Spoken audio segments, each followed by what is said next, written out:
What is going on, everybody? I go by Philly Mike, host of the Philly Talk podcast, and we got all the Sixers content creators that talk about the Sixers at least more than once or twice a week.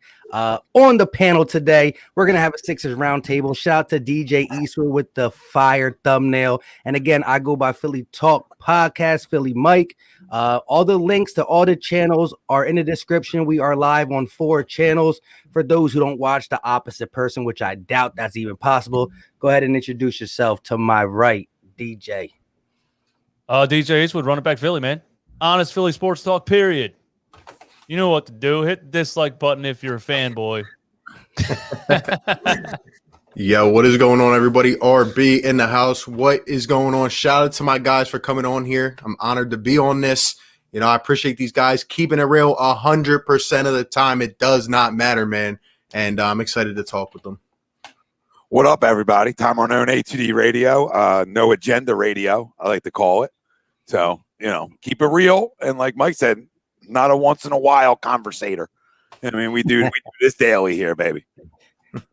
Let's go. So, you know, the topic at hand is, you know, we're kind of in and out of watching these playing games. It's still weird to see playing games. Like, what are these? That's why you got the Hornets in it. They don't belong in the playoffs. Sorry, Michael Jordan. You got to build the team better.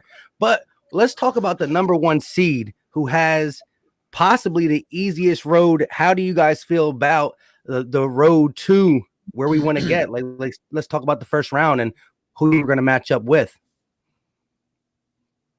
I have a fear that the road to the Eastern Conference Finals will be too easy. And because what I saw at the end of the season, the last 10 games of the season, us coasting and not taking games seriously, which is fine because the teams were trash that we were playing against, but then, bam, the Miami Heat smack us in the mouth as soon as we play a good defense. You know what I mean? Not trying to start off the show right now by being a Debbie Downer. I'm just saying I just want a little bit of a challenge in the first or second round so that we're ready for that, so that we're ready for those teams. You know what I mean? But either way, I think we're a shoe into at least the Eastern Conference Finals because this road's looking pretty light so far. Yeah, in terms of me, rest in peace to the Charlotte Hornets. They got absolutely dragged through the mud. They are terrible. The Pacers are terrible. The Wizards are terrible. And the Celtics are extra terrible. I hope we get Boston so we could sweep them, shut their fans up, and I hope they go rebuild and do whatever they need to do. Like DJ said, I'm really not worried about the first round. Second round may go 6. Then we get to the third round, to the real business. We'll see what happens. But honestly, I mean, we should win the first round in 4 or 5 games. I thought we were going to play the Hornets. I was wrong. I think we're going to end up playing Boston. I do, and I think we sweep them. Yeah, I don't care who we play in the first or second round. We sort of have that, you know, that blueprint on who we're going to be seeing.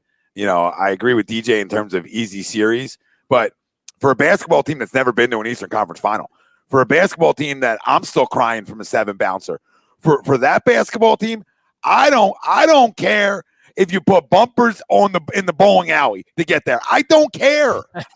Give me the easiest road possible. This is why I won the 1 seed. Hand deliver me an Eastern Conference Final, and then I'm playing with house money because I've never been there before. And honestly, if I see the Nets, all the pressure is on the Brooklyn Nets. If I see Milwaukee, I think that's a tougher matchup. So I don't think playing lesser teams is going to hurt us per se. I actually think it's going to give us the confidence to feel like we actually belong and we know what it takes to get over this hump, which has been second round exits since we started making the playoffs. True that. You guys think the Celtics are going to be there? Don't they have to win one of these play-in games? They can't seem to beat literally any team in the NBA right now. Yeah. And if the Sixers were in that situation, I know Philly fans are nuts, but I don't think we talk when our team sucks. You know what I mean? Are Celtics fans still out here saying things like, bro, you guys are god awful? The Taysom supporters, they're probably saying, let's get something happening. And I just tweeted this, but real quick, shout out to Richie MC with the $5 super chat. He said, let's go. That's what we need to do. But yeah, man, I tweeted this and I don't care how beat up the Celtics are. You know what I mean? They had their fair share of beating us when we were healthy with Brett Brown, so we weren't really healthy in the head. They had their fair share of beating us or sweeping us in the bubble with no Simmons, depending on no matter how you feel about it. So I would love to sweep the Celtics just for a monkey off the back, because as you said, Tom, we haven't got to the Eastern Conference Finals, and we haven't been able to do what we want to do against the Boston Celtics and Brad Stevens. So I think that's two birds with one stone. And again, as RB said, 6 games in the second round, possibly. The Hawks are a decent team. The Knicks are a decent team. You got to respect what they did from being down in the dumpster for so long. But I think they're going to keep our energy high. We'll play a brand of basketball that is going to shock the world, as DJ Eastwood was kind of talking about earlier in the backstage. We're going to talk about that later. But I think the first 2 rounds are setting Embiid up to go on a run, because there's nobody with the size to stop Embiid. Tom did say the Bucks kind of match us more physically on the defensive side of the ball. And I agree, the Nets are just going to be a bit hard to stop if their 3 players are on. But we're going to get to that as we go. But I agree with you guys. Let's get to the Eastern Conference Finals and then deal with what we got in front of us, who we got in front of us. That's true. If Embiid can get there and be, 100%, because he didn't really have to battle that much in round 1 and 2. You know what I mean? That is definitely an advantage to have Embiid fully ready and healthy for that Eastern Conference Final. So, yeah, we've never really had a fully healthy Joel Embiid come postseason. I think that's why it's different than any other year. But, regardless, I think it's important for 2-5 to gain playoff confidence. So, I think these first 2 series, for us as fans, we sit back and we're gonna dissect, and we're gonna really have the binoculars out and looking at everything he does. And I think it's really important for him and for this basketball team for him to play well, right, and for him to be aggressive, because I think we know what Joe's going to do, and that's the X factor, especially when you're talking about the Eastern Conference Finals, more so than the first 2 rounds. Yeah, I actually have a bit of a different take than you guys on it. I here's the reason I want to play Boston, and it's actually because of what happened in the past, right? Ben Simmons got absolutely locked by Brad Stevens before, right? And obviously the second year against the Raptors, we know the flaw that's been there, right? So if we come out and we play a Celtics team, not only is Brad going to try to adjust to Joel, but he's also going to have to try to adjust to Ben. That would be a real test for me to see, is Ben going to come out and play the way we know he can? I think it would be a good test for him. You know what I mean? Like, if we go up against the Indiana Pacers, I know Ben's going to feast. But then again, like DJ said, what are we looking for in terms of a test? You know what I mean? If he comes out and balls on Boston against a coach, well, he hasn't been the best this year, but that shows he knows how to adjust in the playoffs. I think that would actually be good for his confidence, if he could feast kind of in that series. But no, great points. Great points. Shout out to Aaron with the $5 super chat. He said, wish I could be here for this, but I got to go to my mom's and help her clean out her dead cat from under her bed. Hope you guys have fun, because I sure won't. Shout out to you, man. Hopefully it's pretty easy. But Ben Simmons, I know he's the topic that a lot of people are going to question going into these playoffs. Again, he wasn't there last playoffs due to the injury, and he had an up and down season, a lot more downs than up. We did see, though, the team play different when he's not there. So, you got the people that want to come at you right away and say, did you see how bad the offense looked without Ben Simmons? Then he comes back in, the offense looks better, and in that better offense looking, he only gets his 8, 9, and 7. You know what I mean? So when it comes to these playoffs, are you going to be looking at Ben Simmons's numbers, or more just how we are beating teams and what he's offering in general? I don't think the beginning of the season. I think the beginning of the season, I was on more on the side of the people that come at me every day, where it's like, it doesn't matter what Ben Simmons' numbers look like. Look at us, we're winning. We're starting the season 5-0. What are you guys complaining about? But as the season went on, and I started to see certain games, and like big time loss to the Memphis Grizzlies, where he took 3 shot attempts in the whole game, and I started to just go the other way. Like, what the hell is this guy doing? And what was the question? I'm sorry, man.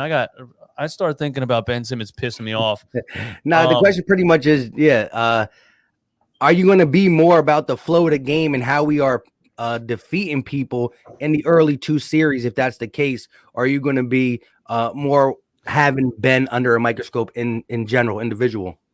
Yeah, I think it depends on the team and the round. I think when we get to the Eastern Conference Finals, if you're playing a team that's playing good defense, that's shutting them down in the half court, and you start to see him just standing around playing 4-on-5, then you're probably gonna tune in to Run It Back Philly and see me red face screaming my face off. But if the team's winning and Ben's scoring 12 points, yeah, of course I don't really care, especially if it's in the playoffs. And the games that we lost without him, it is clear that he impacts the game. Obviously impacts the game, and defensively more than offensively, in my opinion, but still impacts the game offensively, getting guys wide open shots and that kind of thing. You just, when the game really gets to the point where you need him, you just need him to do a little bit more.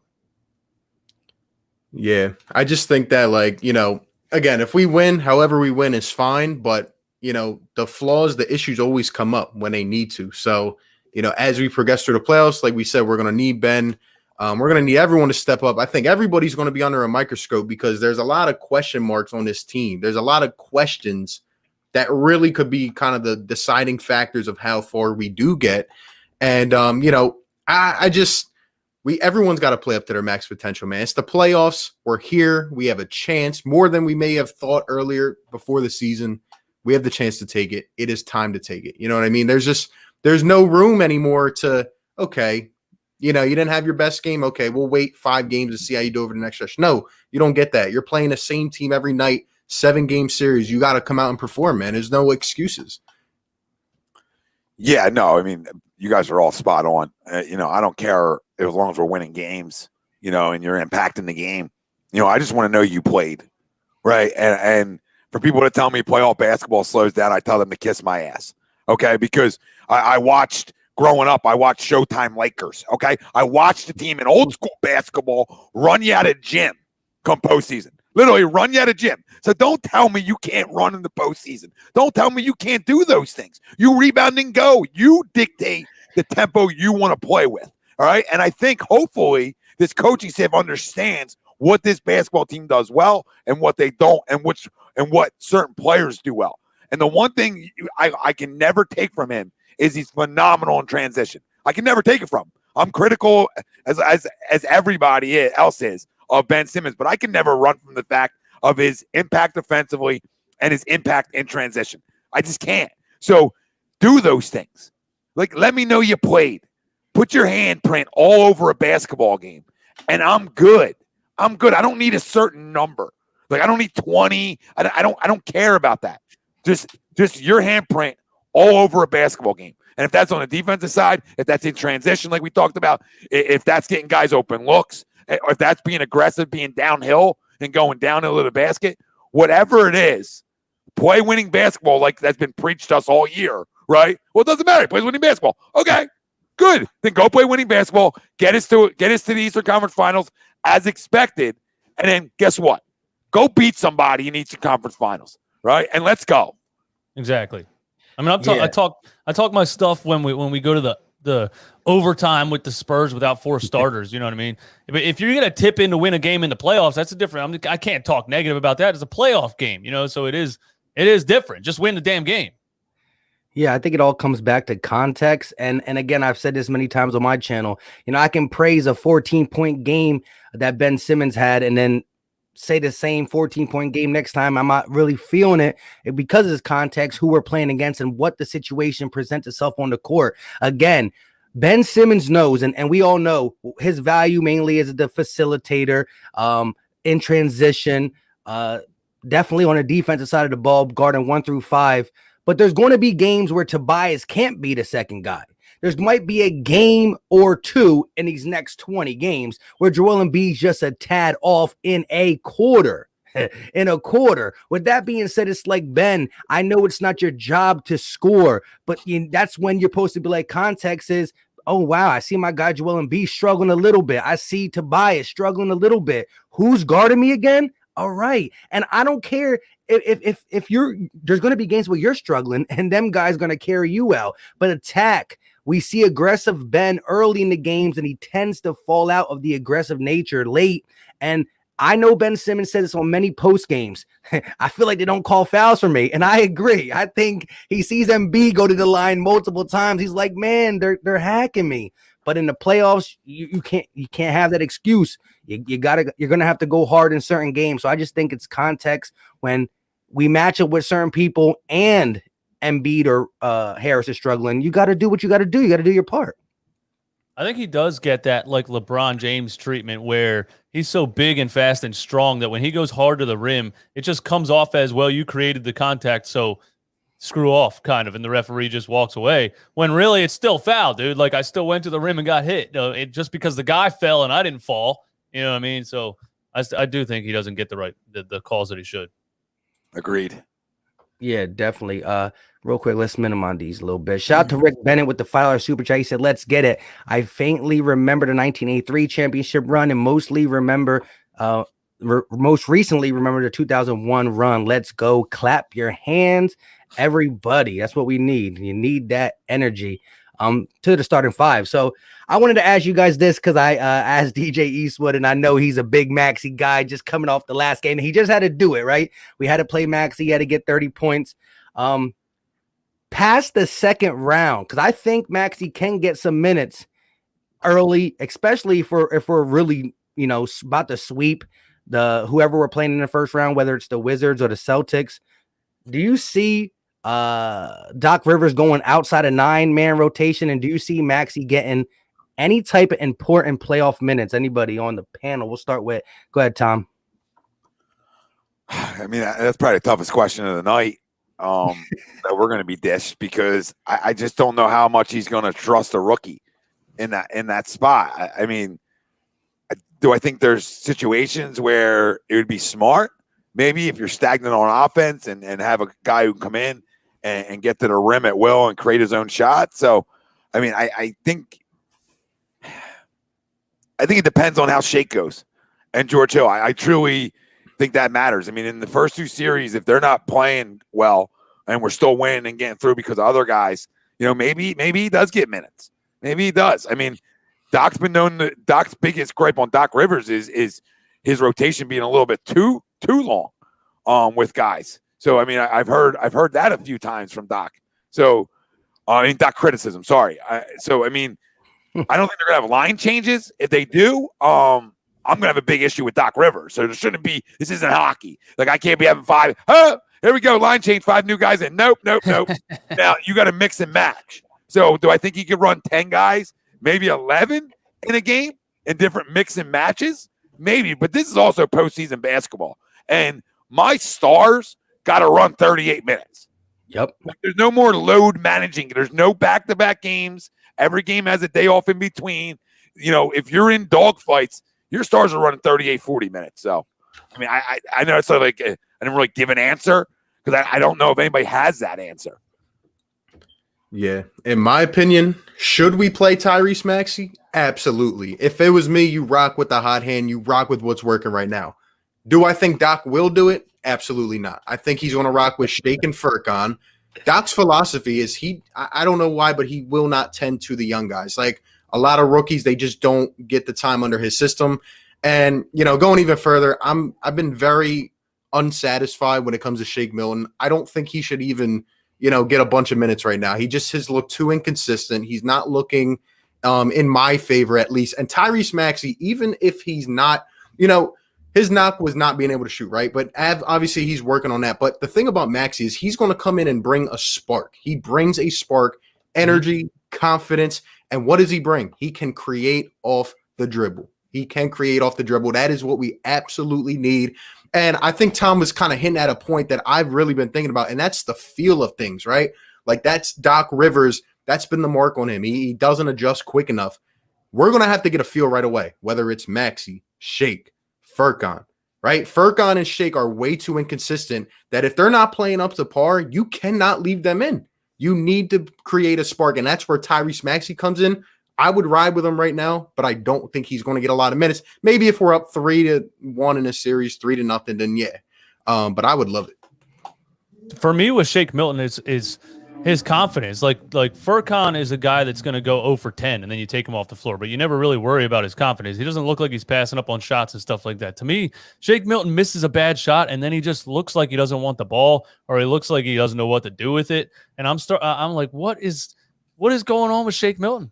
And I just see Maxey with just that. He never loses confidence. You know, he'll go to the rim hard. He'll get those little floaters, little mid-range. He'll shoot the wide open three. And I saw flashes of him running in transition with Ben Simmons. Like, it happened like once the whole season, like one single play. And I was like, oh my God, this is what's supposed to be happening. A fast little combo guard running in transition with, like we saw Trey Burke with Ben Simmons last year for like 2 plays, and Brett Brown was like, that looked way too good. Get this guy out of here. But yeah, I want to see him with Ben Simmons on the floor, but I'm thinking we're probably not going to really see that until, next year if nothing blows up and they just think Maxey could be that guy next year. But unfortunately, I don't think we're going to see a lot of it this in the playoffs, but I really wish. I would be happy if we did. Yeah, I'm right where you guys are. I don't think Doc will, and I am worried about him getting his rotations too long. I'm a firm believer in a 9-man rotation, player starters, heavy minutes. You just fluctuate. You don't want the bench because there's not our bench is not deep enough to rely on them for long spurts. Simple and plain. And I agree. Shake Milton, each quarter of this smaller season kind of dropped off. I mean, from the little mid-range shot he was knocking down, the fact that he was more aggressive at the hole. I think the only thing he offers over a Tyrese Maxey is he's actually shooting a better 3-point percentage, or he's more reliable at the 3 and space for a guy like Ben Simmons. Other than that, he can't penetrate better. He can't run the pick and roll with Dwight Howard, who's only going to get like 13 to 14 minutes. But I do like Tyrese Maxey. Now, is the moment too big? Is that why Doc won't do it? I'm not sure, but I want to bring it back to George Hill, because he's, to me, watching him in this small sample size, he has been the worst George Hill I've seen. He's not OK City George Hill. He's not Cavaliers George Hill. And these guys weren't great. He might have been a C+ over there, but I'm thinking a C+ guy on the side who can play good along the side of a guy like Joel and Ben. He has been a huge disappointment, and I know he's a vet. He's been in the playoffs, but how do y'all feel about George Hill getting big minutes in the playoff, being that possible 6th dude? I would take him just for his experience, I think. And I think this regular season, especially him joining the team late and not really even knowing the guys and just showing up and starting to play. And then, 90% of his minutes, he's next to Mike Scott and who else? You know what I mean? So I don't think he's really gotten time to be with Joel and Ben and try to find out where he fits and what he should be doing. And maybe he didn't get enough time for that to work in the playoffs. But, I think just for his experience, you need to have court ball handler at some point. And if we're saying we don't have confidence in Shake and we don't think he's going to play Maxey, I mean, George Hill has to be the guy.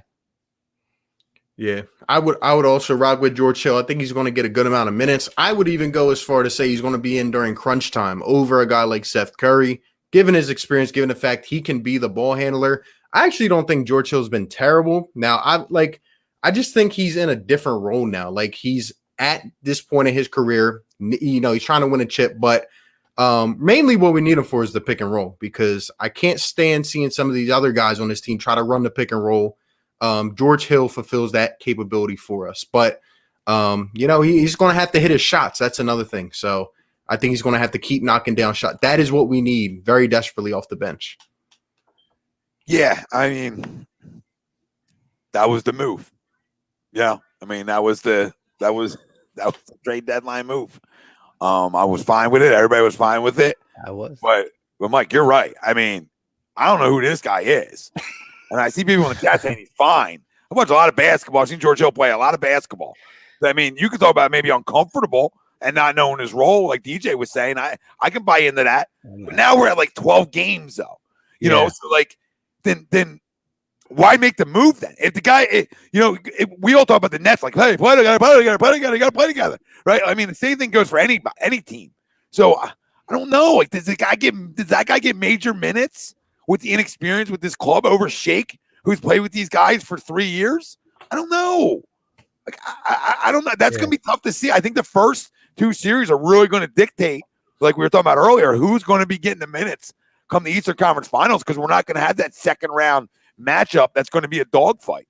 So I'm interested to see what guys really, take the bull by the horns and want it. And if you had a gun to my head right now, put it to my head, because I would love a hypothetical gun to my head right now. Because I play Tyrese Maxey.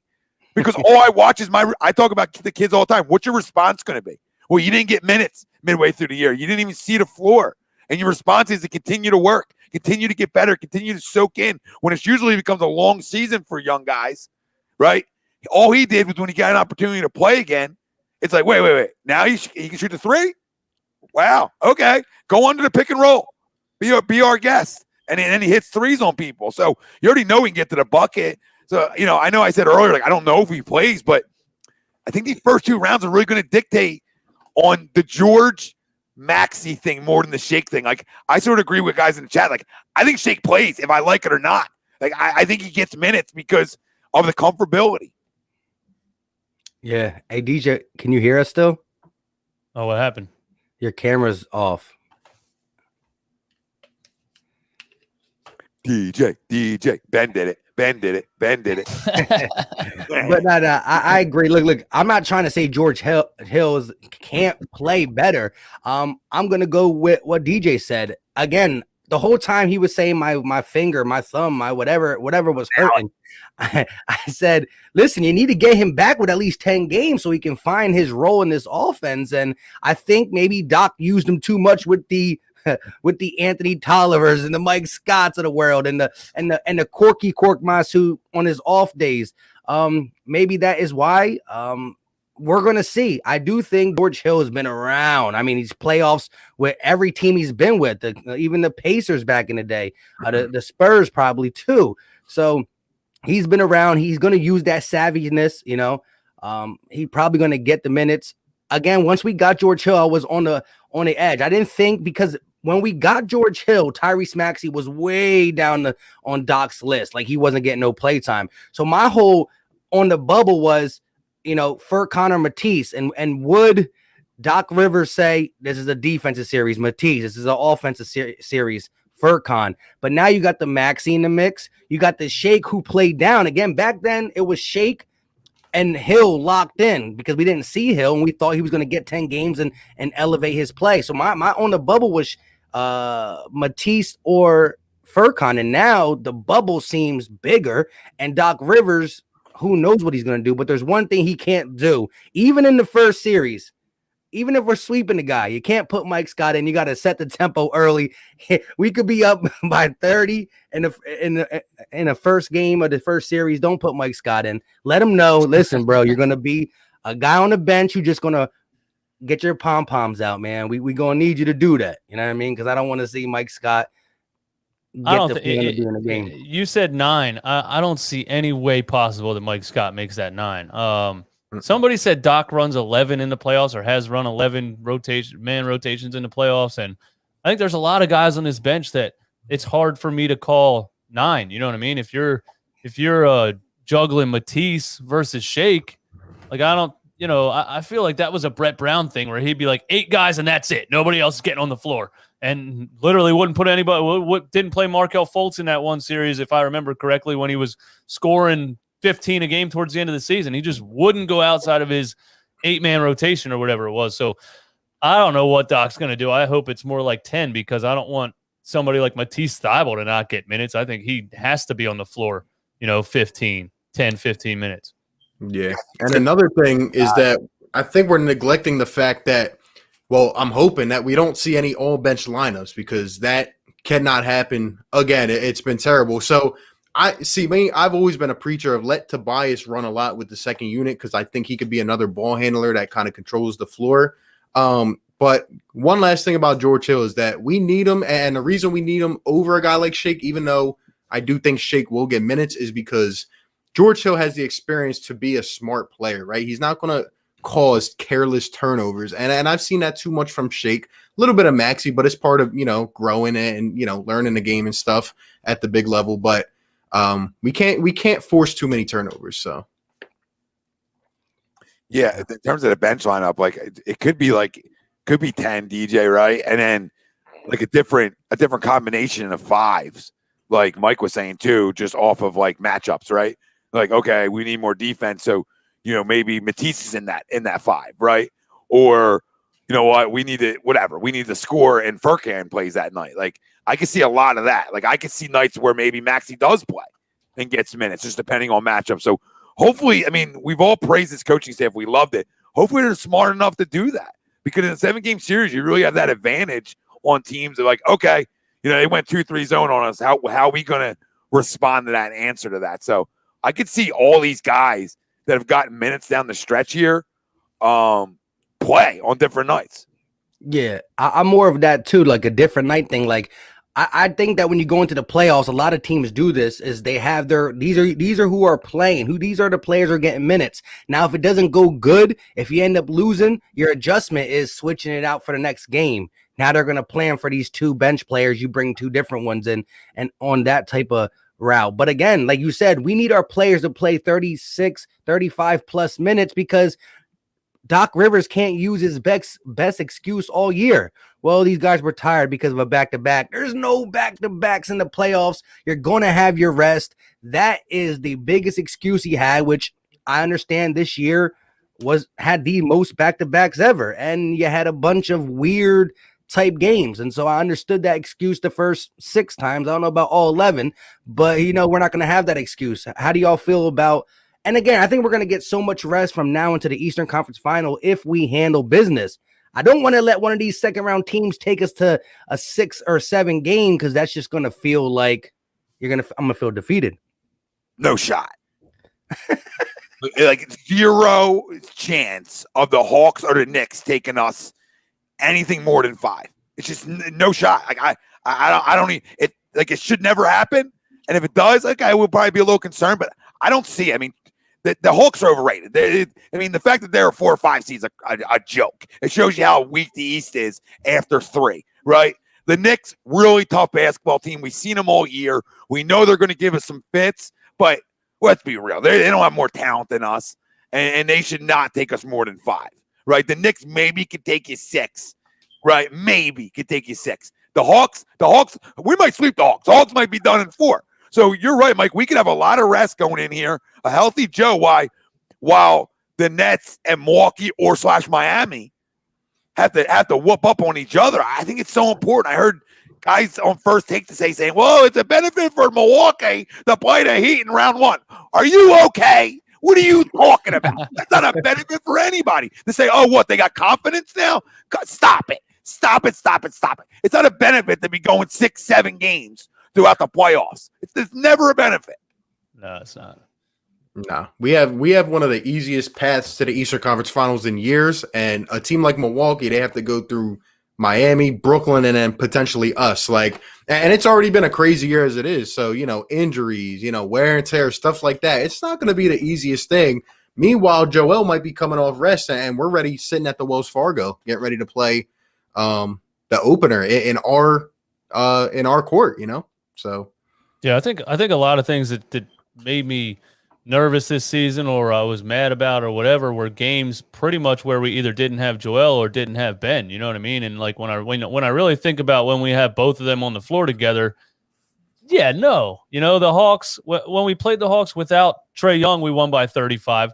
Trae Young came back 2 nights later and we won by 35. He literally didn't even change the outcome of the game. So no, yeah, the Hawks, no, I don't even know how they got to the 4 or 5 seed. I really don't. They had a lot of injuries, I guess, this season with some of the guys that they added in the offseason. But, yeah, I don't see that. I see the Knicks. The Knicks definitely play tough defense. And the game where we went to overtime with them, again, that was a game without Joel Embiid. And Tobias hit the game winner. But, yeah, it's just going to – it might look like the last 10 games of the regular season, the first 2 rounds. We might get a 5-man bench rotation because we might be up by 35 points. DJ, nobody's allowed to call you a Ben Simmons hater anymore. Like nobody's even allowed to. Like if somebody types it, I want to square them up. Like I just want to say, hey, let's meet somewhere. Let's have a little talk, like a dark alley. Because what you just said is spot on, and people may have missed it, but and I'm sure more guys than just me have been saying this for a while. Like people say, oh, they can't play together. They can't play together. What? Look at win losses together and tell me they can't play together. It's the biggest crock of shit I've ever heard in the sports media world. Ben and Joe, I mean, you're going to have to deal one of them, guys. What are you talking about? Grow up. All they do is win together, and that's what you just said. So at the end of the day, with them two on the court, I am extremely confident. Every game that you just spoke about, one's not there or the other's not there. That's when we lay our eggs, right? That's when we always have laid our eggs. When they're both on the court, we are dangerous. And it's time we start talking like that, and have some positivity going into the playoffs instead of like, and I do it all the time. It's like, well, what's Ben going to do in the playoffs? Like, I just got to trust he's going to play winning basketball. I got to trust we're going to run our offense through the best player on the planet. And if all them things go as we expect them to go, I'm not scared of Milwaukee, and I'm not scared of the Nets either. Or Miami. I know everybody's a little nervous about Miami now because in a game that really didn't matter for us, more mattered for them, they made it what people like to say a statement game. I don't know. You make statement games in the playoffs. Exactly. There's such a long season. You can't really call too much in the regular season a statement game. Real quick, shout out to Texas Eagle with the $5 super chat. He said, what up, fellas? I'm a Mavs fan, but just dropped by to support the channel. Keep grinding, Mike. Shout out to you, my guy. However, I was going to say this, and I agree. I think we get the notion that we play down the competition. I think that's when we're missing one of them two players. You know what I mean? That's when we play down the competition. I don't think we're going to do that in the playoffs with these two playing. I think we only have 6 losses with these two playing together, or I should say the starting 5 intact. But this has been a season where there hasn't been as many starting 5 intacts, whether it's COVID-19, whether it's load management, whether it's these tic-tac hamstring injuries. I think this playoffs is not going to be fully unknown because there's a 7-game series, and you know, like, you might not been able to see them go through competitive games, but you know what these teams have to offer. But there have been so many uncompetitive games, whether it's not competitive on our side because we're resting one of the two, or a Giannis is resting, or a Jimmy Butler, or a Kawhi Leonard, or one of these guys are resting. So it's going to be interesting how the playoffs turn up. And that brings me into the biggest question. Like, if we get, or when we get, let's keep that positivity, into the Eastern Conference Finals, who do you think versus who do you want in the Eastern is going to be there out of the Heat, Bucks, and Brooklyn? I want the Brooklyn Nets straight up because I'm just so tired of the James Harden's coming back. Oh no, when they have all 3 of these guys together, nobody can stop them. Oh no, nobody can stop my guy either. On the other side, we saw him knock DeAndre Jordan into the second row. We saw who the hell's the other guy, the old one that was playing backup center for Brooklyn. Shoots threes, dunks sometimes. Jeff Green, we saw him try to guard Joel Embiid. He was sitting down eating popcorn under the basket. Nobody could even stay on the court with him. Who do they have? I don't get it. I don't know what they're going to do. And all they need to throw double teams, triple teams, and then we just need our guys to make shots. And I just don't care if they can score 120 because we can score 125. Yeah, our defense is going to have to step up huge. That there's no doubt. And I think people have lost sense of that the last couple of weeks. Like, oh, the Sixers are having defensive lapses. Let's be real. We weren't playing anybody. So we just weren't locked in. But when we are, and, getting the additions of guys like Thibault off the bench, like, I think our defense is up there with anybody. I actually think it's the best when we are locked in. And, I just want to play whoever's there, to be honest. Like, I really don't care. I don't want to have a terrible, not a top team sneak in and then they're saying, oh, the Sixers snuck in by having an easy path. Now, whoever's in our way, I'm ready to go up against them, and it's going to show who we have. And these playoffs are going to tell a lot, not just about this year, but going forward here in this championship window that I think is open. It's going to tell us a lot. I mean, I'm ready to play whoever, and I'm ready to beat whoever. And let me tell you this, we can beat anybody in the West too, because I go back to games this year like the Jazz, the Lakers, like when everybody was healthy for the little sample size we saw it. Like in crunch time, we did step up and we got a couple key stops and we won the game. So I'm ready for it. I really am. Yeah, it's a tough one because Milwaukee matches up better against us. I think they give us way more of a dogfight than the Nets do. I can't believe I'm saying that. Like I almost want the Nets, like what DJ said, because I want to take you down, right? Like I want to ruin every trade you made, right? I want the place to burn down, right? I want Kyrie, I want to take another break, take some more time off. That's what I want. But like I think we're seeing Milwaukee. Like I truly believe we are seeing the Milwaukee Bucks. I think they're primed for it. They've been battle tested. They've been knocked out like we have before they probably should have, even more so than we had. They've underachieved. So I think we're seeing them. I think this is the year. I think they match up. They give the Nets a lot of fits too, like we do size-wise. So their biggest test is Miami round 1. If they get out of Miami round 1, they're beating the Nets. So you write that down somewhere. They're beating the Nets in 7, and we're seeing Milwaukee, and that scares the living hell out of me because of the size. Because that's the one team in the East that can give Joel fits. Lopez can give Joel fits. So then it really becomes Ben and Tobias. You guys here? Ben and Tobias. You guys playing? Because that's when I really need you. So can Ben and Tobias play better than Drew Holiday and Middleton? That's the big question mark in that series. I still think Joel's going to dominate to a point, right? But I think we beat all of them, like RB said. I'm not scared of them, but Milwaukee gives us our biggest fight. I think we can beat the Nets in 6. And another point on top of that is Chris Middleton has had his way with Tobias Harris before. So then the spotlight shifts a little bit, but damn it. True. Yeah. I want the Bucks too, because for Giannis to sit on the court when he played us without our guy, like, come on, man. I forgot all about that. Oh my goodness. Yeah, bring on the Bucks. Let's go. Yeah. I'm tied. I'm more with RB. It's like, bro, my eyes are closed. Whoever deserves to be there is going to be there. Again, nobody takes the Toronto Raptors championship away. I mean, they played against the Golden State Warner, not Warriors, Warner. There was one person left, and they got their championship, and nobody talks about that. They'll try to bring it up to Philly, though, if we end up playing some, the Heat, which the Heat is still a good team, but if somehow the Heat got up there or whatever, the Nets are more like just that thing that everybody's been talking about. They're good with these two. They're good with just one end. They're good with all three. Oh, my God, could you just imagine? Well, hopefully, we're going to not imagine. We're going to see them play. And even when they are kind of healthy, Milwaukee gives them fits. Why? Because they're too big.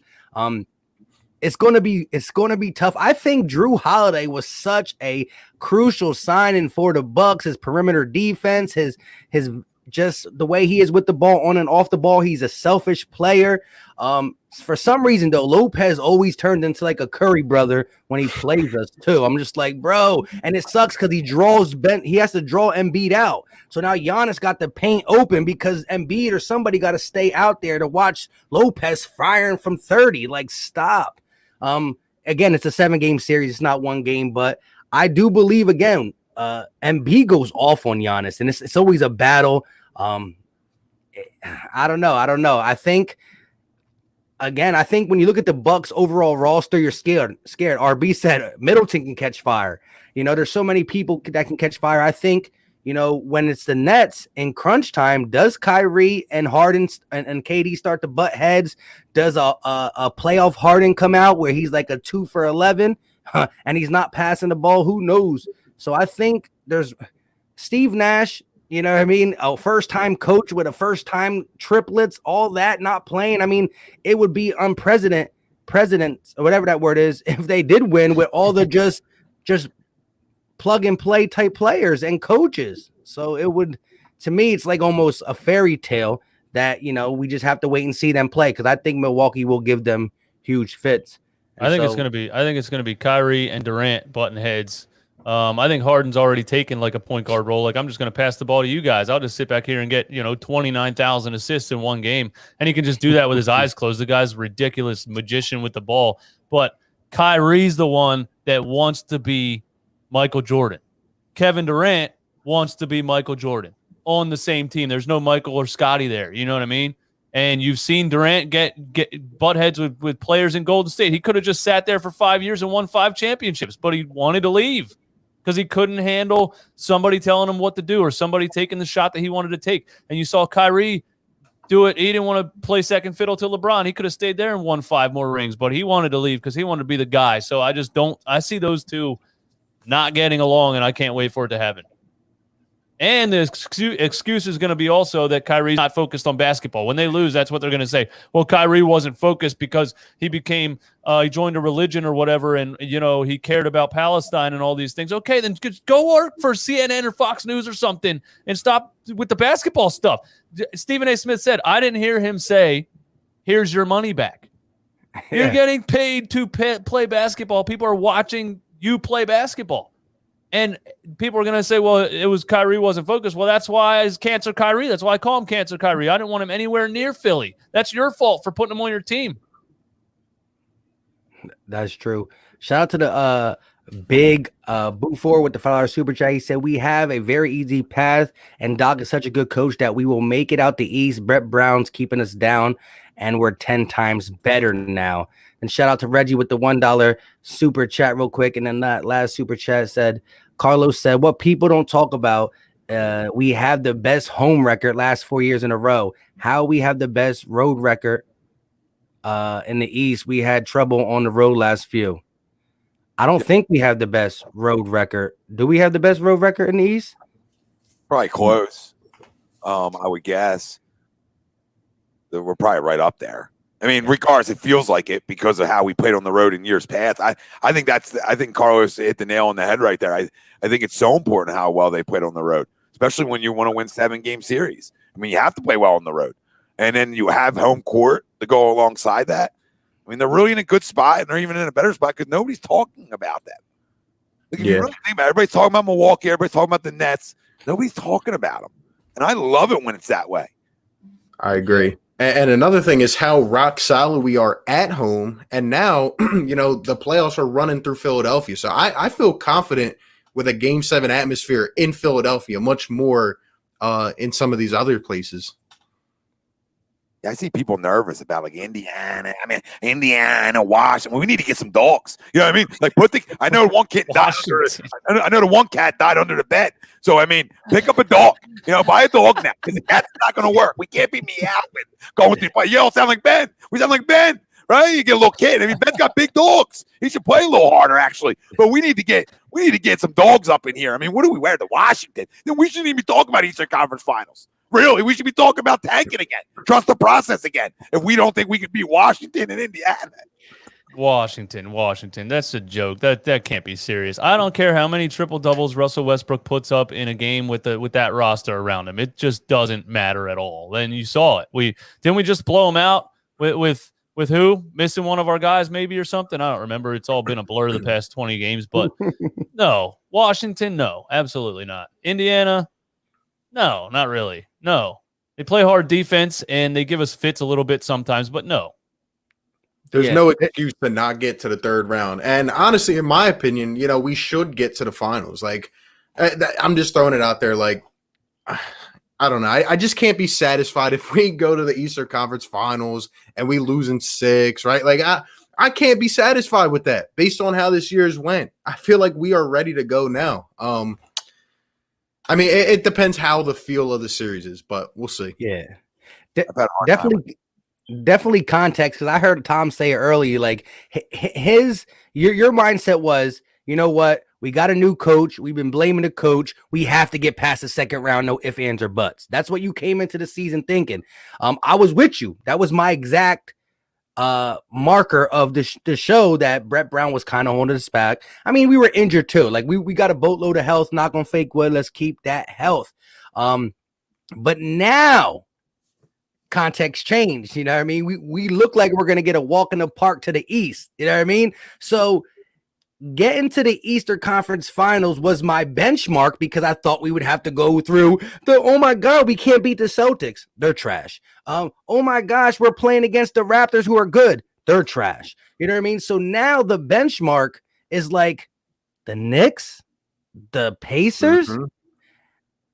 It's like we're playing second round talent or playing first round talent back-to-back series. So I think the benchmark to me kind of changed because I was with you. I'm never the guy who's going to say Eastern Conference, we got it. Now I'm not going to watch tomorrow. We can lose. No, but I just wanted to get there and then talk about it once we get there. But I think the walk in the park, getting there, I think we got to win. Got to win now. And no going back.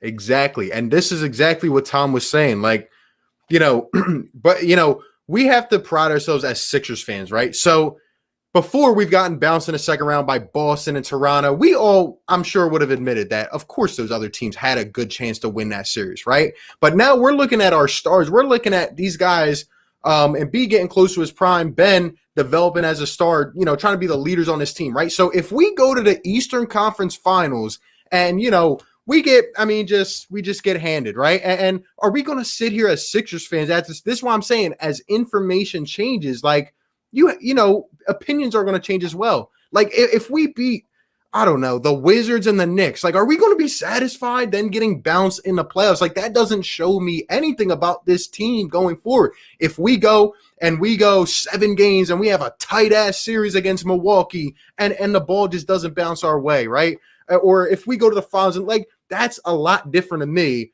than blowing past the Wizards, beating the Knicks in 5, and then we go home. You know what I mean? So I don't know.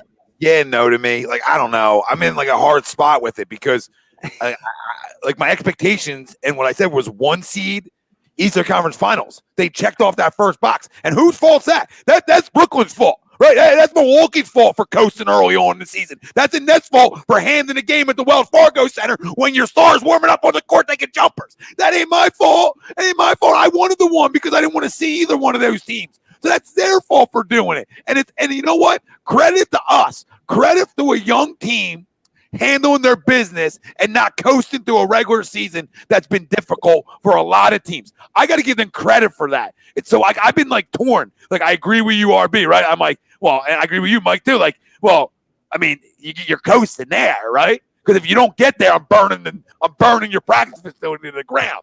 So now, if you get there, I agree with you guys. Like, oh man, you coasted here, so you feel like you got to win it, right? You got to get over that hump now too. But in reality, like they set themselves up for like the coast. It's not their fault. So for a young team that hasn't been there yet, right? Like sometimes you got to take your lump. Like we did in the 2 second round or 3 second round exits we've had, or first round and 2 seconds, whatever the hell it's been. I can't even keep track. So we've had them things. So now it's like get to the Eastern Conference Finals. But I hear you. Like if you lose in 5, I'm punching everything. So like I'm in that weird, you know what I mean, guys? Like I'm in that weird spot where it's like my expectations said 1 seed, which what I thought they were going to be, and they were, and Eastern Conference Finals. So it's like you checked off my boxes if you get there. So I feel dirty. Like I'm going to crush it. Don't get me wrong. Like if you lose Eastern Conference Finals, I'm coming high. But then I feel dirty doing it. That's all. I hear you, Tom. And at the beginning of the season, for me, it was like, okay, let's change the culture. Let's become a competitor, right? But now, like, does anybody up here on this roundtable say that we don't have the talent on our team to get to the finals? Does anybody, reject that? No. But at that point, we got to say to ourselves, like, yo, the opportunity is here. Yeah. Like, again, that's why I say it's the feel of the series, right? If we have our talent and they don't play up to capability, it's like, damn, like we have to do something. But, if it turns out a tight series and a couple bounces this way, that way, okay. But like, if we all believe we have the talent to get there, then what is the excuse? You know what I mean? Based on how the season has gone, because we thought a couple teams may be better than us this year based on their star power, right? Their time together. But the reality is, if we believe we have the talent, I mean, we got to do it. Real quick, before I forget this, anybody that had them past the 3 seed coming into this year. So anybody out there was like, like 4 or 5. No, you're not allowed to get mad if they lose the Eastern Conference Finals. Now, if you had them 1 through 3, right? Gloves off. You have sex? I just thought they were so trash after that Celtics series. I was so pissed off. I was so happy the Brett Brown firing happened. Oh, man. Yeah, I was like, I don't know how a new coaching staff's going to do with these guys. I was like, maybe 6.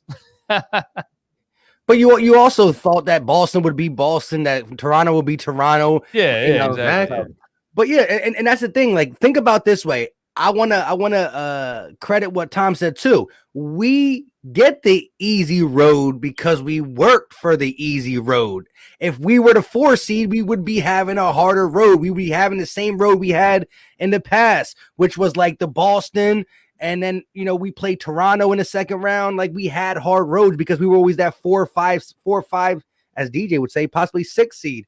But we worked to get to the 1 seed. So the road's going to be easier. It's tough. I'm going to watch the series. We all are. We're all going to talk about it. But when it comes up, the Philadelphia 76ers, Eastern Conference Finals versus bloody blue blah, I'm going to look. It's just going to be, got to get it done. One more.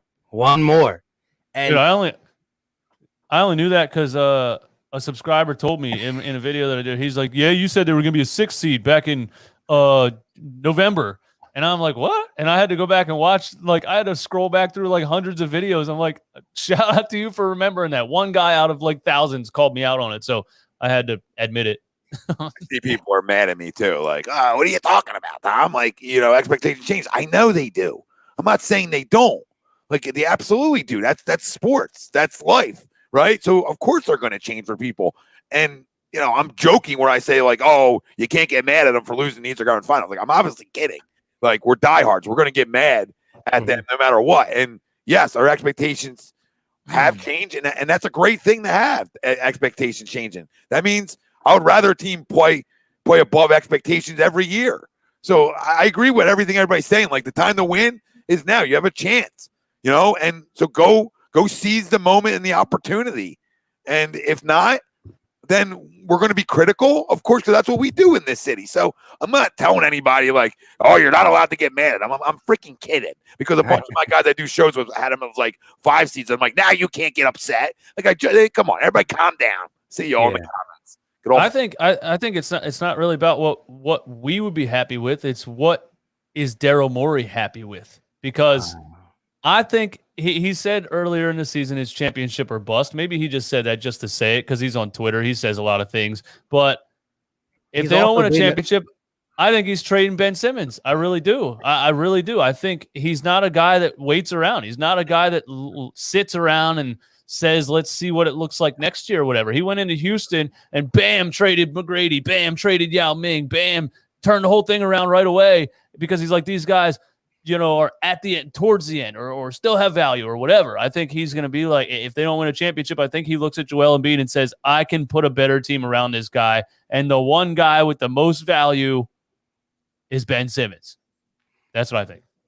Yeah, and I was going to say, he just was with a team that kept going to the Western Conference only and losing. So he's tired of losing in the conference finals. I mean, he's been trying to find a piece to put around James Harden. Is it CP3? Is it Russ? Now he's going to be thinking about who he can put around Joel Embiid. But I will say this, just to give Ben a little bit credit, I have to see that he's the reason why we lost. It's not like Tobias flames out and we just Ben, it's your fault. You're just mean to him in the locker room. But I agree. Right now we see, what defenses do in the playoffs. It looks like the guy's game who gets affected the most, who we've seen get affected in the playoffs, minus the Miami series early in his career when it was D Wade still there. It's Ben Simmons' game goes south in the playoffs. So we're going to have to see that. But real quick, Carlos said, I said it before, the only thing that worries me are the 3 to 4 minute scoring droughts at the wrong time. Other than that, he is good. I feel like they come with the bench unit. So, I mean, not making excuse or, giving free passes to the starters. But I feel like every time that's happened this year, it's been the bench in.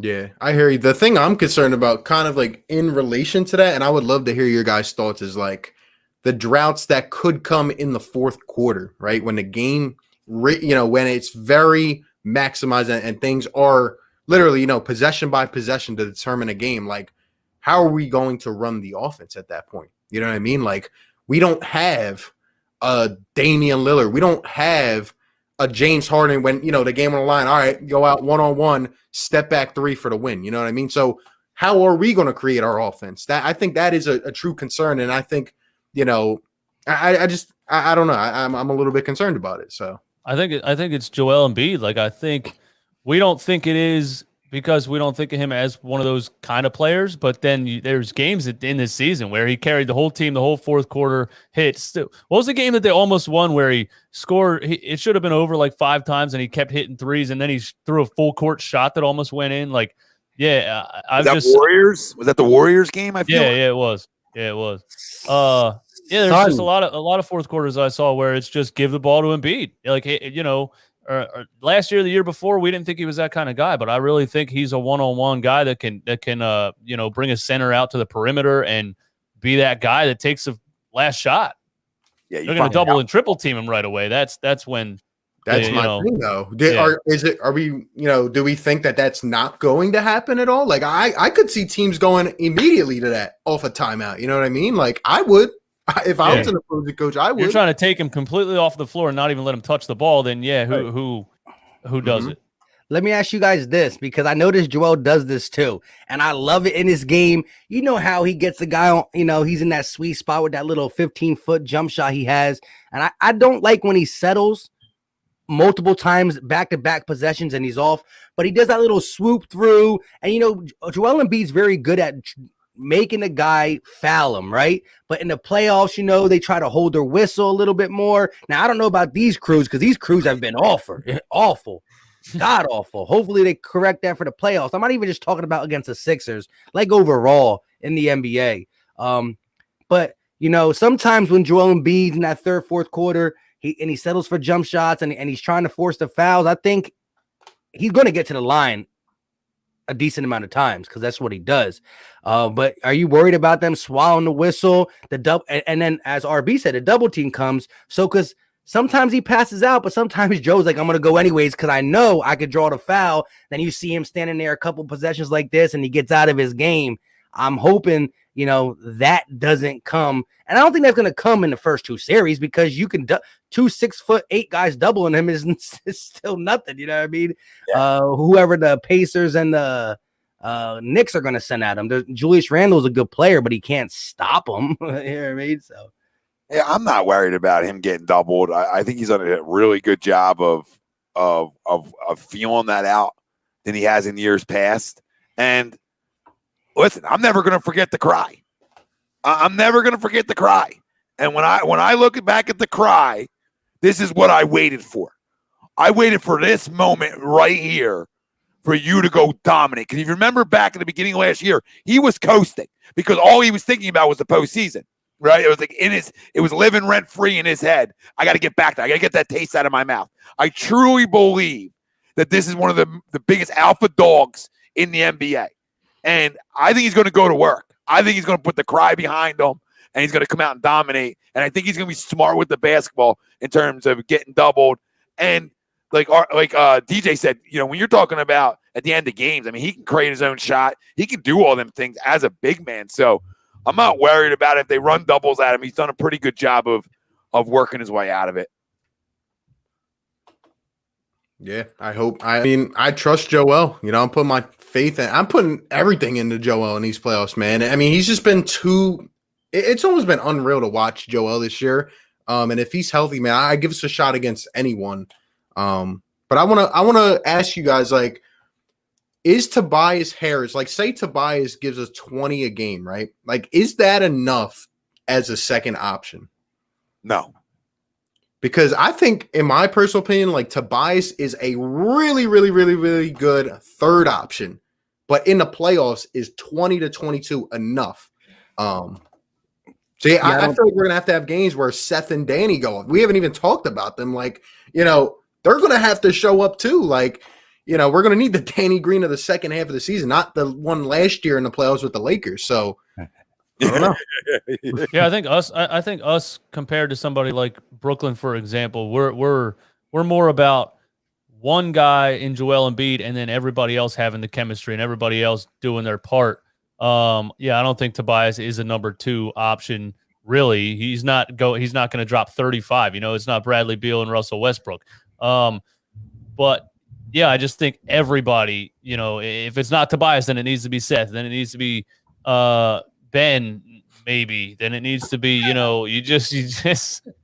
need everyone. You just need everyone. You know what I mean? Yeah, I agree 100%. I think Tobias can give you that 15 to 20 on a nightly basis, but you're going to need him to step up and give you that 28 points in a game. But he's not going to be consistent enough 25 plus to be that second option. So that's when you're going to have a, oh my God, Ben has one of them games that you're just like, can you do it again? Doesn't happen. And that's what kind of makes you more mad. Or you're going to have that Seth Curry. What? He has 5 threes and it's only halftime? Or Danny Green doing that. Again, they're not going to create on their own. But again, we've seen that throughout the season. Again, Shake Milton's a guy who can get hot at that type of game. He had that scoring mentality early on. He's been a different Shake. Maybe he got shooken up too much. But at the end of the day, it comes down to, like, I agree. Tobias is going to give you that 15 to 20, and you're going to need other people to get hot. Joel Embiid is going to be that consistent 25 to 35 a game. He's going to. And I feel confident that he can be around 30 in the first 2 series. It's when he gets to that third series when the pressure really gets on him because of how them teams are going to play him. Not so much the Nets, mainly more like you guys said, Milwaukee, matching with size. That's when it comes to, hey, Ben, I know we don't ask you to score all the time, but we can use you now. Tobias is not having a good day. Danny can't make a 3 because you need that. I don't agree that the playoffs slowed down necessarily, but I think, teams are better. So there's less turnovers. The foul, everything is more under the microscope. You call more timeouts. And so I believe the game get slowed down. No, you're not going to tell Ben Simmons to stop running. I just think with the teams using timeouts more critically, the lack of foul calls and the lack of foul calls and just teams being more efficient, making buckets, it slows down. And what does Ben offer? He's number 1 in transition buckets and he's number 2 in facilitating. But if the guys ain't making their shots, we need you not to. You can't be that great at passing the ball if we keep bricking. So that's when context comes in, and it's like, what are we gonna do?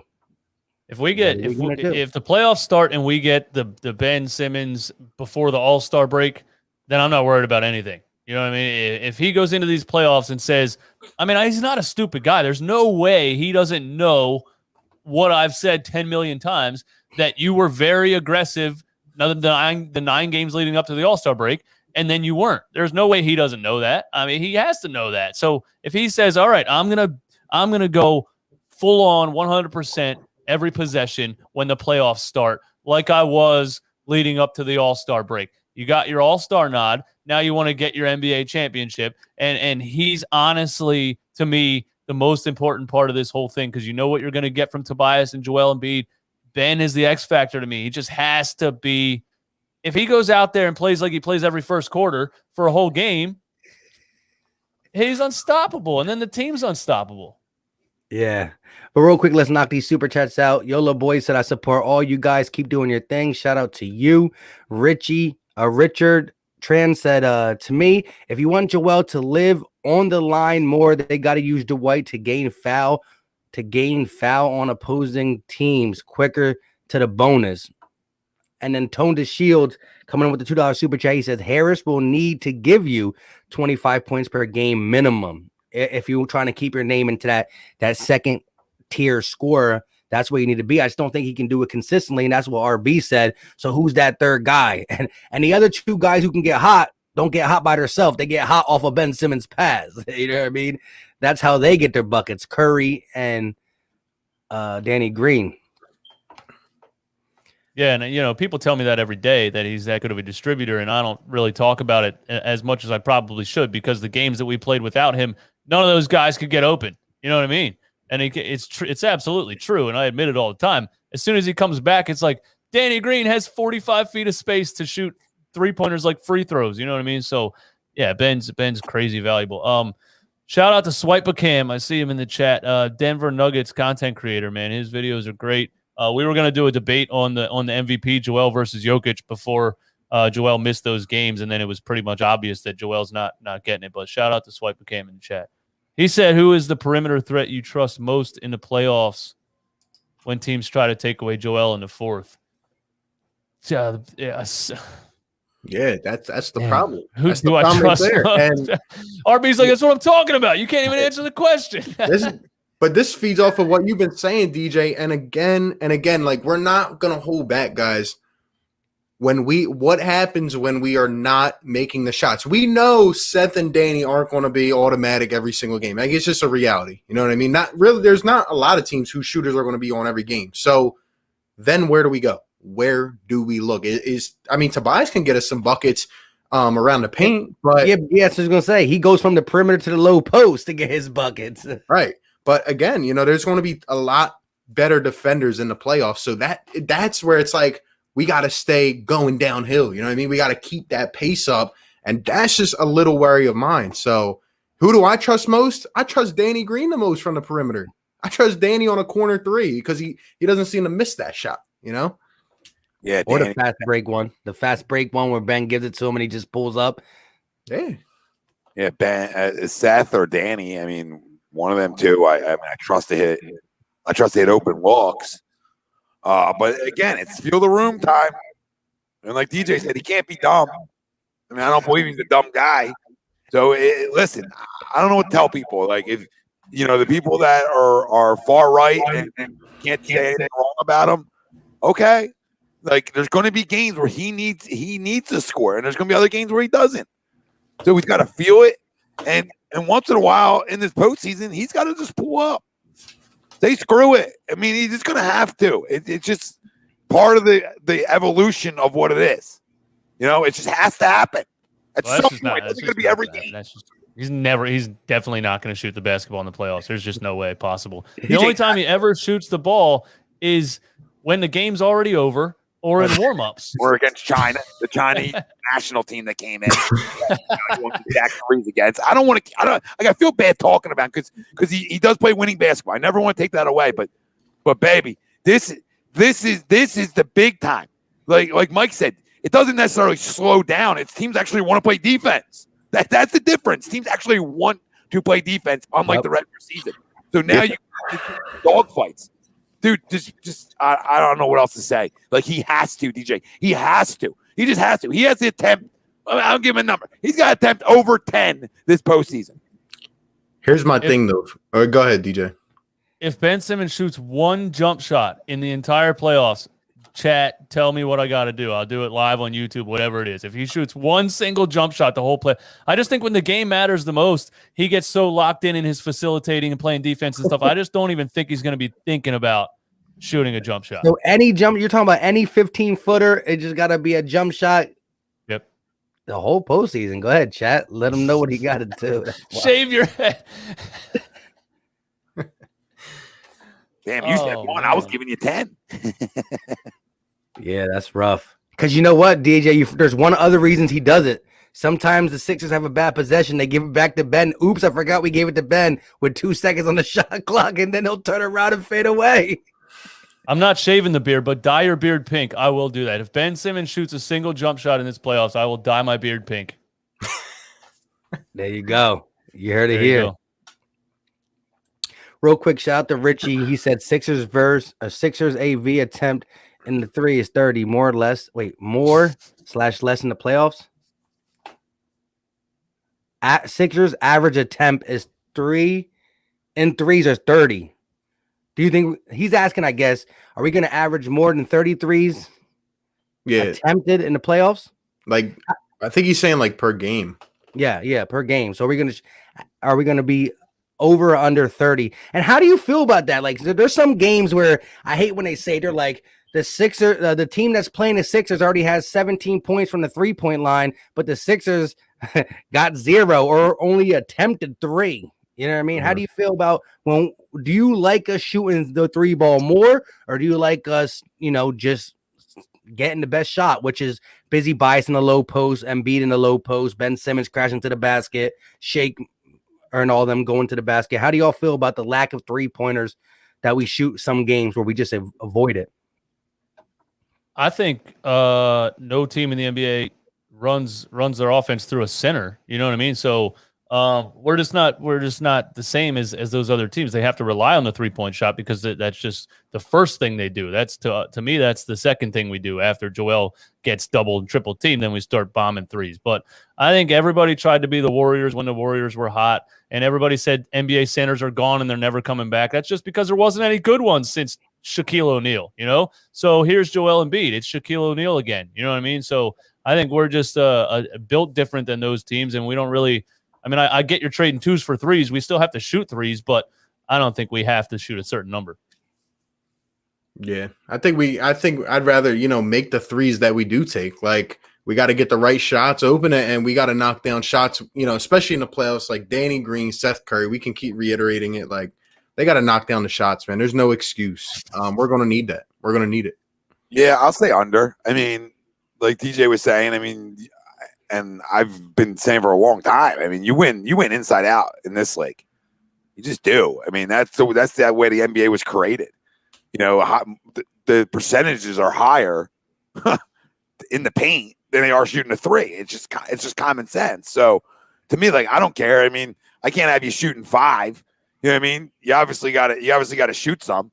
So, I'll say they're around 20, 25. I think that's enough because of the way we play. And that excites me. That's why I love the way this team is built, because they're built inside out. Yeah. And, there's games where Joel Embiid stays at the 3-point line a little too much. Listen, I'm never mad when he's shooting jump shots or 3s and they're going in. It's just that, like, another field of room thing. Sometimes I think he stays out there. I'm like, bro, look who's in front of you. I know the double team's going to come, but that's when maybe a Curry or Green 3 is more valuable than you shooting 3s. You're 0 for 2 at this moment. Go get it done somewhere else. But Nazir Fleming said Ben Simmons is Boris Diaw. Yo, I love that he paid $5 to get that put on the screen. Like, that is tough. Troll dedication. Yeah, it's troll. That's tough troll. That's troll school 101. Tony Shields with the $2 super chat. He said, path to the finals will never be this easy again. Thoughts? How do y'all feel about the path to the finals never being this easy again? Yep. Agree 100%. And that's why we got to take advantage of it, man. Like, it's literally right here. And I'm just not going to excuse people, if we win the first 2 series and if we, get blown out in 5. Oh, but we got to the Eastern Conference Finals. No, we have a chance here. Like, this is next year, 5 teams might come back in the East and be 10 times stronger. It doesn't matter what we do. So, I think there's a good shot here. I really do. Yeah, that's why I'm so hard on this team too, because this is the best chance I've ever seen in my lifetime to win an NBA championship. This is by far. 2001, I loved Allen Iverson. Everybody knew that team was underdogs. Everybody knew he was dragging Tyrone Hill and whoever the tall, bald white guy was. And you know what I mean? He drug that team there. Nobody thought they were going to win an NBA championship. This is finally a team that looks like they can win one. So I want to win one. Yeah.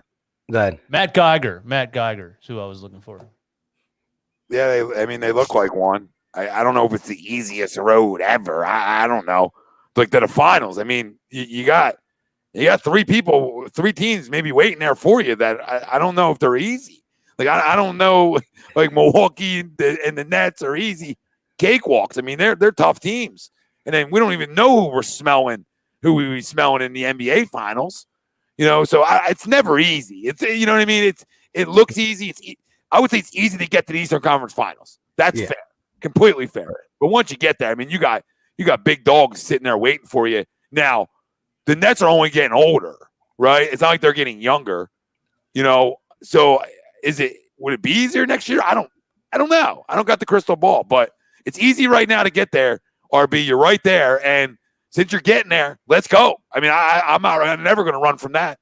I thought we were better than these teams to begin with. So I'm not going to change my opinion now and let them off the hook if they have home court and they don't take care of business or they come play soft. I don't think anybody should give them a free pass. I completely agree with that. Yeah. Shout out to Shout out for the $2 super sticker. But yeah, like I agree. It comes down to this. It's definitely the easiest walk to the Eastern Conference Finals. If we do get the Nets, whether we win or lose, if we win, it's even more power to it. You can't deny the hours and hours of media takes on the Nets being, if these three guys are healthy, they're unbeatable. Oh my God, did you see the talent? We never had these three type of MVP 101 type scores, because you always have that one dog who you can give the ball to and just close your eyes and he's going to get you the bucket. They got three of them. So any team that beats them, whether it's Milwaukee in the second round or the Sixers in the third round, I want my flowers delivered, signed and delivered. But at the end of the day, I just think it all comes into fruition because Ben Simmons has been hurt. Joel Embiid has been hurt. So let's not even talk about other teams getting better. What if we're never this healthy again? These guys are young, but they showed injury. So I just think right now is a seizure moment type situation. I was with Tom in the beginning of the season.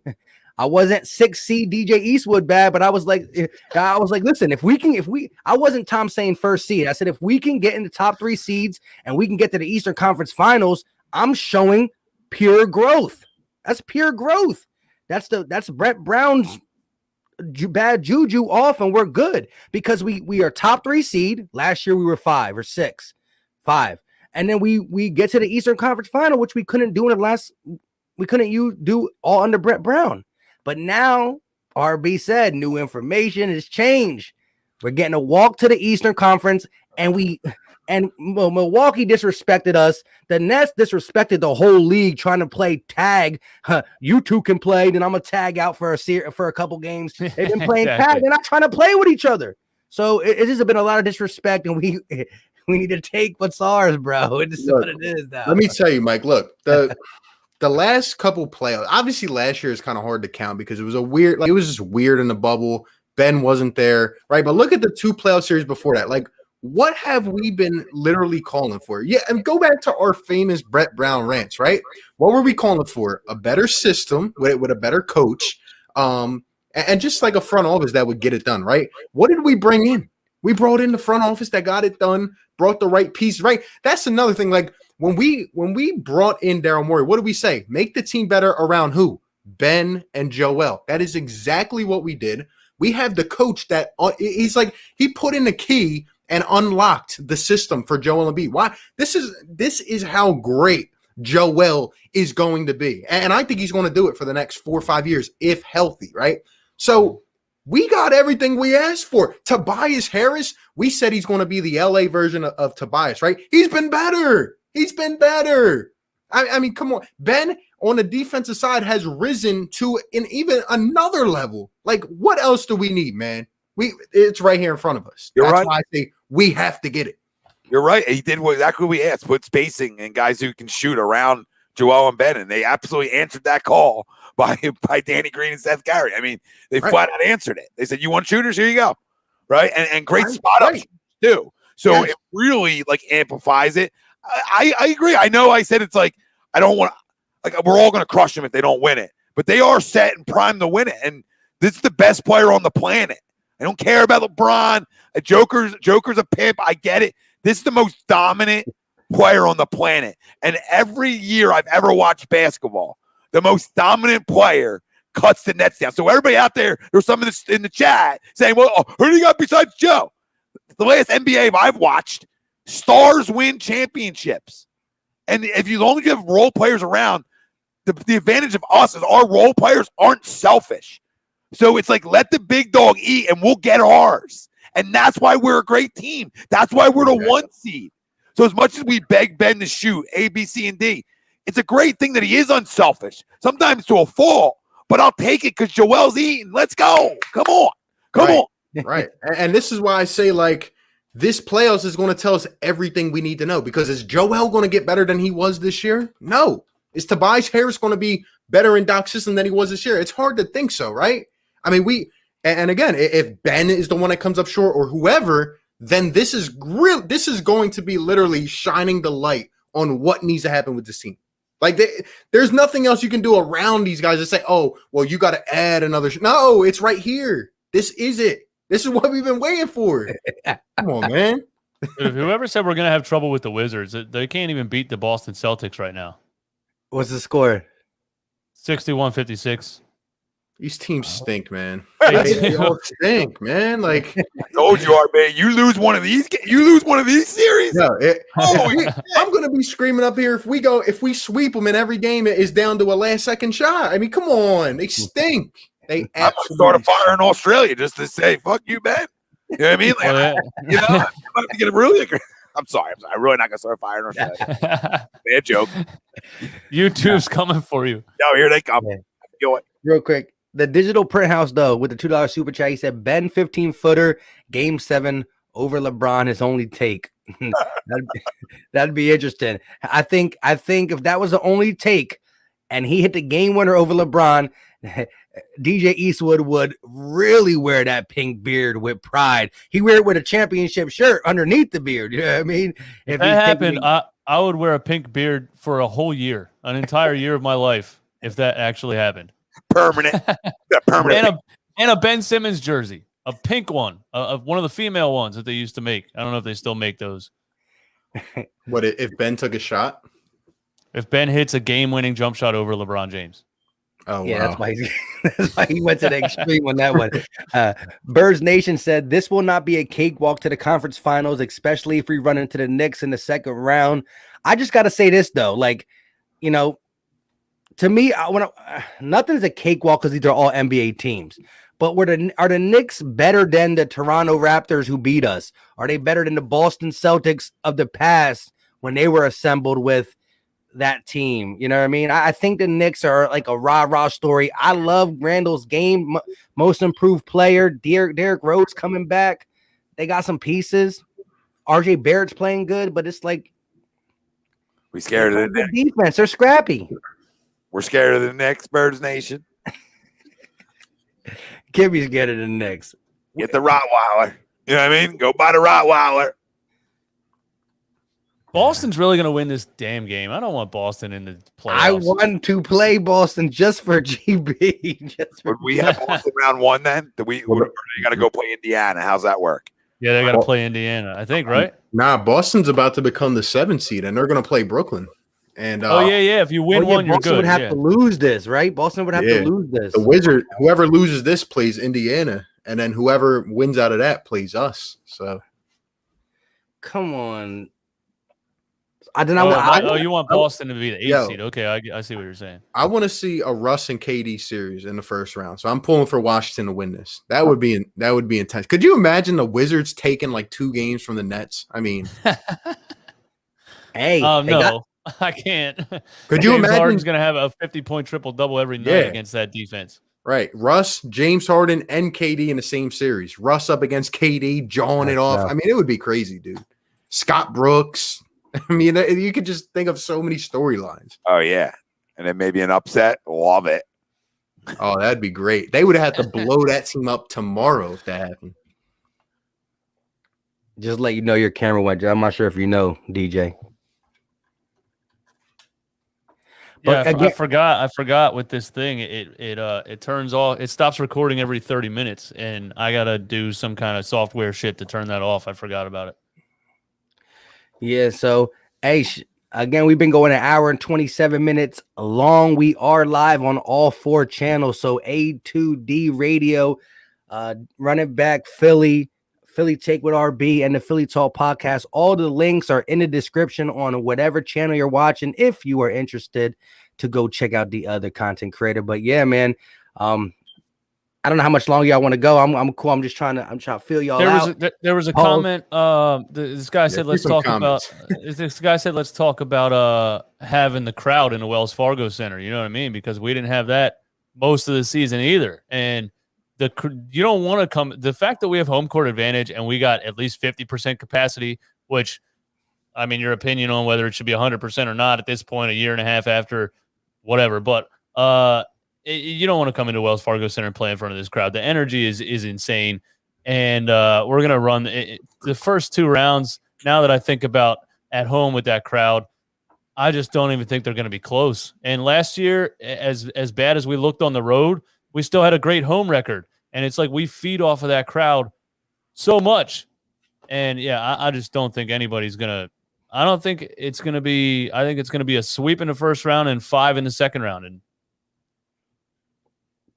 Yeah, I won't argue that. I think the Wells Fargo energy is just A2D 24/7 energy. That's what it is there. And like DJ said, we were bad on the road. We were like lose to the Piston, Hawks, any scrub team, Hornets, bad on the road last year. But in the Wells Fargo, we beat the Clippers, the Celtics, and the Lakers. You know what I mean?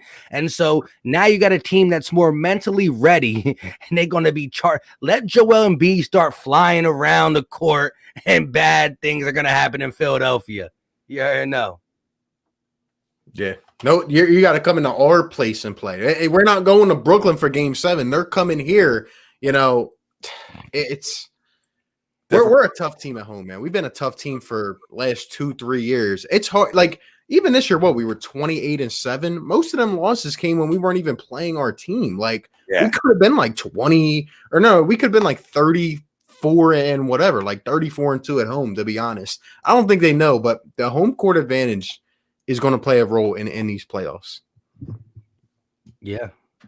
Hopefully it doesn't have to play a role in the first two because we shouldn't need to go anything deep into our home, but it's definitely going to pay dividends in the Eastern Conference. David said, like we've been saying, RB, only team going to beat us is ourselves. We just have to go into the playoffs and ball out and dominate. And then they hit you with one of your famous is yes, sir. I've been saying this for weeks. The team that's going to stop us from getting where we need to go is us. It's not going to be one of these other teams, right? It's about us playing up to our capabilities, and that's why I think it lies in our hands. It's there for the taking, man. I don't think we're going to get a lot of chances in future years like we have right now. Like, think about it. I mean, the first 2 rounds, have we ever sat up here and said, "Oh yeah, it should be a cakewalk to the Eastern Conference Finals"? That's like something huge right there. You don't get that a lot. So I don't. But as Tom said, we're normally not the 1 seed. So if we're the 4 seed, we're talking about, we got to play a tough 5 seeder. Then we got to play, you know what I mean? So if we get used to being a 1 seed, then we good. But again, Milwaukee a lot of teams might be better in the regular season if it's normal next year. Well, there's a big elephant in the room here. You know, we want to talk about it. We'll never be this good again. Like I don't know. I mean, there's a huge elephant sitting right over there, and his name is Ben Simmons. So if that dude develops into the offensive player that we think he could develop into, all bets are on the table. Or you know what I mean? Everything. I mean, just think about it. Like we could be the best team in the NBA for the next 4 or 5 years. So that's why it's like, but we don't know that, right, RB? What we do know is right now. And right now we have an opportunity and we need to seize it. You know what I mean? We're playing devil's advocate, like we could be great next year if he's great, but we don't know. Does Joel go down for 30? We don't know that. So what we do know right now, we're ready to go. So go take the moment. It's time to seize it. Yeah, what I was saying is like the chance for us to get through these first 2 series and have a home series and just be ready for it on a good amount of rest. Like I don't know if we're going to get the opportunity next year to play the Wizards and then the Knicks and just be ready in our territory for the Eastern Conference Finals. But I think you're right, and it's worrisome. You know what I mean? Because I've gone to my extents to defend Ben the last couple years, and I always said, when Brett Brown gets out of here, when we get a coach in here, Ben's going to start letting it fly, and then guess what? The whole league's going to be on notice. But I mean, there's only so much you can say about it. Like, we just have to sit back and wait for it. But I'm worried about it. I am. So we'll see. We got to see if we can win like this. And people let them off the hook, and that's why it gets worse. And then we kind of forget about last year how we said, can we make the team better around Ben and Joe so those 2 can go absolutely insane? And one of them became an MVP, and here we are, So Ben Simmons is good enough to play the role that he plays. He's never going to be better than this. He's never been better than this. He's worse than he was as a rookie. He's just this player. This is just what he is. You need to be stopped. Now he's telling me I need to be stopped. You need to be stopped. How after 4 years would he suddenly decide I'm going to be better at basketball? He doesn't care. Why, when he's playing in the Summit, DJ, when he's playing in the Summit, the little closed-door arena where nobody's at, and we watch them videos come out, and I feel like it's a freaking left-handed Jordan or a left-handed Kobe. Like, it's freaking in there. That's why I yell and scream about the guy, because it's sitting right there. It's right in there. I just don't see it. I don't see it coming out. Oh, I understand you're not seeing it coming out. Oh, I can't. I mean, I can't tell you you're wrong there because it hasn't. But it's like it's there though. That's the sickening part of it. It's why I lose. I don't sleep at night sometimes because of it. I agree. Yeah. And let me ask you guys this: 3 years down the road, right? Say Ben Simmons does start shooting the ball, right? Say he becomes a top player in the NBA, but circumstances happen and Joel either isn't healthy or whatever. What if we look back very and say, upset then what if we look very back? Upset. I'm gonna look back and say, you know what? What if? You know what I mean? That's the big question. You stop it over there. I did a prayer service to get this guy walking again, and now you're talking about it. No, but this pains me. This pains me. It pains me because the frustrating part is like if you're not sure he can do it, you're just thinking. But like DJ says, when you put it in our faces little by little in short spurts, and then you just don't do it, it's just the general consensus of what he said. I'm an all-star without shooting, bruh. And so that's the mindset. It's not you see players like Iverson, you see players like Kobe, the Mamba mentality. You got the guys who take 150 shots before they leave the gym. I don't know. I'm with DJ because he's shooting the least amount of attempts. And when I say attempts, I'm not talking about shots. I'm just talking about the ball leaving his hand, layups, all that stuff. And it comes down to he's better defender than he was. He's getting better in defense. He's getting better as a facilitator, but he's getting less aggressive. So if you go back and look at year 2, year 3, year 4, he's getting less aggressive. Is that because Joel Embiid is getting more aggressive? I don't know. But you just don't wake up and change your mind because he had it. It's not like Giannis can't shoot. And I bet you his teammates tell him to stop. They go into halftime like, stop shooting. They're not helping us at all. Nothing is getting better. It's like the worst looking shot of all time, too. Like, please stop shooting that. Mike, you're right. And then the other side of it is like, does he take a back seat because of Joe? Does he take a back seat because of Tobias? And is he taking more of a back seat being aggressive offensively because of the additions of Seth and Danny? I mean, that's legitimate, like a legitimate conversation that could be had because I think he is an unselfish player. Like, I do really, truly believe that, like, he's not one of them guys that needs to shoot it 30 times a game like a Donovan Mitchell. So that's where it's, like, tricky. Like, I don't want him to stop being the guy he is, but then it's just, listen, I'll end it with this. I'll end my whole conversation with this. Then it becomes feeling the damn room out. I can't say it enough times. Like, I can't. Like, I don't need you to be a 25 point a night guy. Just feel the room out, and I think we would never complain about him, right? If it's like, oh, Joe's having an off night, Toby's having a little off night, let me take over a little bit. Let me say hello to the people. Nobody would ever complain. No, they wouldn't. Yeah. And just you can see a play where everyone in the entire arena is like almost standing up because they thought he was going to shoot it. Like, just do it those times when it's completely obvious that you pulled up your dribble, the guy's not even close to you, you're at the corner of the free throw line.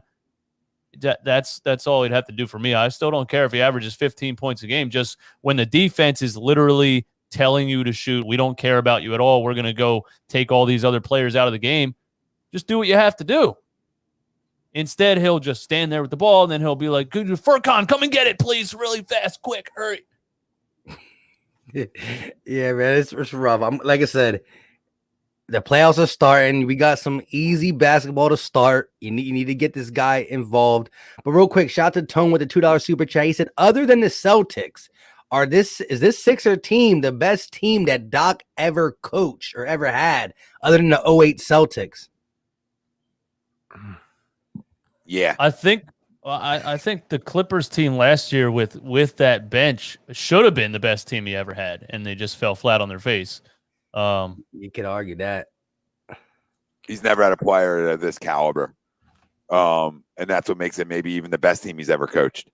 To be honest with you, it might even be better than the Boston team because he's never had a player of this caliber. I tell people all the time, there's a reason Doc Rivers came running here when that opportunity came about and didn't take a year off. And that's because of Joel Embiid and Ben Simmons. And I'll say Daryl Morey, same way. When he saw an opportunity to come here, he couldn't run here fast enough. And that's why I didn't believe he was going to trade Ben, because I believe they came here for these guys. So I don't know if he's ever coached a player. Kevin, and this isn't Shattuck Garnett or Paul Pierce, because they're hell of players. Nobody talk about Kwame Brown real quick because he'll come through all of us. Careful. This is the best player he's ever coached. It's not even close. Like, it really is. Sadly, it's not even close. He's never coached a player that can dominate a game like this. He just hasn't. And nobody really has. Not a lot of guys have had this kind of dominance around them of a Hakeem, a Duncan, a Shaq, etc. Not a lot of guys have this. And when they do, guess what they usually do? They're usually hoisting trophies. True. Kendrick Perkins, it was his big man. Kwame Brown, man. The funny part was when he was like, I don't have a podcast, so I could say, I was like, bro, please make a podcast. I will listen to you talk every day. Yeah, but the crazy thing is, though, I know, he's been a punchline in the NBA because of how bad he was and stuff. I mean, he played a lot. He played like 12 double-digit years. But at the end of the day, he been holding this all in. I'm sick and tired of all you guys. He letting it rain. It's like, does this live button work right here? Oh, okay. Yeah. Get some things off. Let's do this. Yeah, I'm not trying to end up on his thing.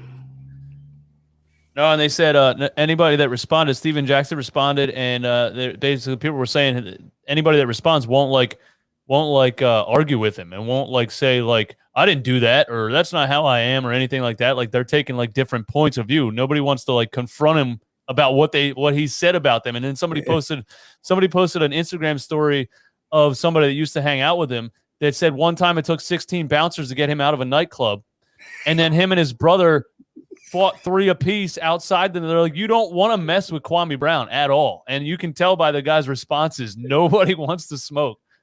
He's gigantic, first of all, and he's a maniac. No thanks. Yeah, he's also a bona fide scrub. Playing basketball, absolutely. Yeah, it's wild. It's wild. I mean, he came out of 17, came out of high school, and he went to the wrong team. I don't know, it was rough. But yeah, he's not good. But that has been a great follow, to say the least. Is wild. It's wild. That's just one of those potential things. They just draft him because he was a 7-foot, 17-year-old, and they're like, well, we can teach him how to play basketball. Well, nobody ended up teaching him how to play basketball. No, Jordan just rode him. You know what I mean? That probably didn't help you when you're 17. The greatest player of all time, just riding your ass. So, yeah. What could have been? When you run all Jordan first round picks and who he passed up on, you could make an all-star team of people Jordan passed on. He's a horrible GM. Like top 100. He's a horrible GM. But hey, with that being said, I think we all feel pretty confident in what the Sixers' ability are. I think we all look at it like this: Milwaukee and the Nets are nobody to take lightly. But you cannot discredit what you saw all season, which is us pretty much staying first for the majority of the season, whether it was a soft season or not. Everybody got served the same soft season. We dealt with it.